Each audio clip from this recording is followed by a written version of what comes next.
गरीब का अंडा बिरयानी ठेला। सोनपुर नाम के गांव में नीरज नाम का एक आदमी दिहाड़ी मजदूरी कर अपना और अपनी पत्नी रजनी का पेट पालता था। एक रोज जब नीरज काम पर जाता है तो उसका मालिक उससे कहता है, अब से तुझे काम पर आने की जरूरत नहीं है। मुझे दुकान में इतना मुनाफा नहीं हो रहा कि मैं तुझे पैसे दे सकूं, इसलिए ये ले अपना हिसाब और चलता बन, चल। इसके बाद नीरज सारा दिन काम की तलाश में इधर उधर भटकता रहा, लेकिन उसे कहीं और कुछ काम नहीं मिलता।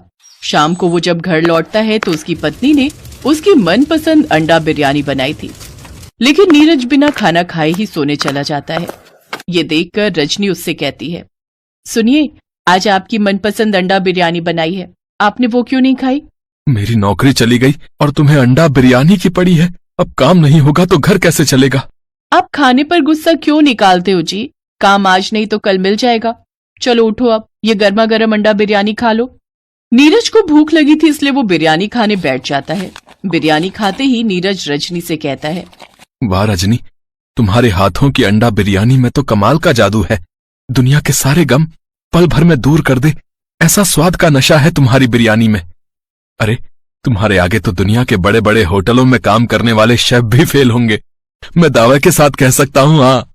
अपने पति के मुंह से ये बात सुनकर रजनी को एक आइडिया आता है और वो नीरज से कहती है, वैसे कह तो आप सच रहे हैं, मेरे मायके में भी सब मेरे हाथ की अंडा बिरयानी की तारीफ करते नहीं थकते थे।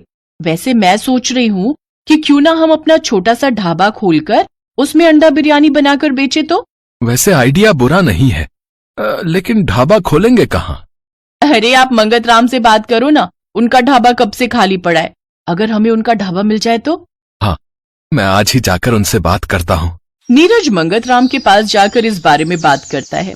ठीक है, लेकिन मुझे उस ढाबे का किराया पूरे 15,000 महीना चाहिए। बोलो दे पाओगे? मंजूर है तो बोलो। मालिक, कुछ महीने हमें मुफ्त में काम करने दीजिए, फिर जैसे ही धंधा जमेगा मैं आपको हर महीने किराया दे दूंगा। देखो तो, जेब में तुझ भिखारी के पास फूटी कौड़ी नहीं है और चला है धंधा करने। तू तो ढाबे की जगह अंडा बिरयानी अपने सर पर बड़े से बर्तन पर रखकर गली गली जाकर बेच, क्या पता एक आधा ग्राहक मिल ही जाए। नीरज उदास होकर वहां से चला जाता है। रास्ते में लौटते वक्त उसे एक पुराना सा टूटा फूटा ठेला दिखता है। उस ठेले को देख नीरज को एक आइडिया आता है। क्या हुआ जी, कुछ बात बनी क्या? मिल गया ढाबा? हाँ, ये देखो हमारा चलता फिरता ढाबा। नीरज रजनी को सारी बात बताता है। फिर वो उस ठेले की मरम्मत करता है और उसे रंग करके अच्छे से तैयार कर देता है। अगली सुबह रजनी बड़े से बर्तन में अंडा बिरयानी बनाकर तैयार कर लेती है। फिर दोनों पति पत्नी सड़क किनारे अंडा बिरयानी बेचने निकल पड़ते हैं। कुछ देर बाद उनके ठेले पर एक आदमी आता है।